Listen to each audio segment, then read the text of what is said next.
Հենց 1994 թվականի հունիսի 12-ից է, որ սկսվում է Ռուսաստանի որպես նոր պետության կայացման սկիզբը, հիմնված Սահմանադրական Դաշնության ու իրավահավասար համագործակցության վրա, այսինքն կառուցվում է քաղաքացիական նոր հասարակարգ, որտեղ ամեն մարդ իրեն պետության լիիրավ անդամ է համարում։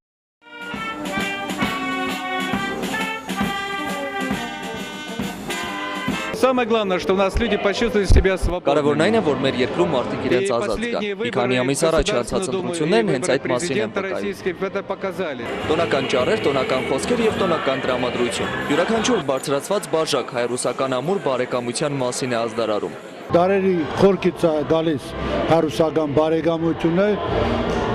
դերևս Իսրայելորին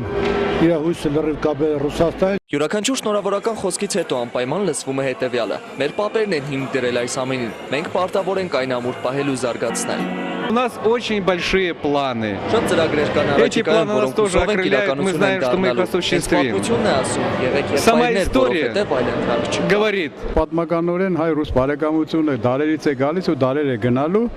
եւ հայն ու ռուսը միշտ բարեկամ են եղել, այդպես էլ շարունակվելու։ Այսօր մեր բարեկամության օրն է, իսկ մեր բարեկամությունը հայը միշտ նսել է բարեկամի ոգով։ Հոգևոր առումով նույնպես կարևոր են համարվում հայ-ռուսական կապերը, քանզի Ռուսաստանը համարվում է հայկական ամենամեծ գաղթօջախներից մեկը։ Ուստի անհրաժեշտ է եղած եղբայրական հարաբերություններն էլ ավելի ամրապնդել առաջիկա փոխշահավետ ծրագրերն իրականացնելու համար։ Ամենայն հայոց կաթողիկոսը մի քանի տարի առաջ Ռուսաստան այցելեց, Ռուսաց պատրիարքին, նաև փոխադարձ այցելություն եղավ Ռուսաց պատրիարքի 1 տարի առաջ Հայաստան։ Մի խոսքով, ինչպես որ եկեղեցական մյուս եկեղեցիների հարաբերությունների մեջ, հայ եկեղեցին նույնպես այսպես բարեկամական, քրիստոնեական հարաբերություն ունի, նամանավանդ որ ռուս եկեղեցին աշխարհի մեծագույն եկեղեցիներից մեկն է։ У нас все получается и в области. Մեզ մոտ ամեն ինչ ստացվում է, թե ներքին, թե արտաքին հարաբերությունները հաշվի առնելով, թե տնտեսական, թե առևտրական կապերն ամրապնդելով։ Թող մեզ Աստված օգնական լինի։ Վերջին օրինակը Մոսկվայում մեր մայր եկեղեցու ուրեմն շինարարություն օծումներ, որ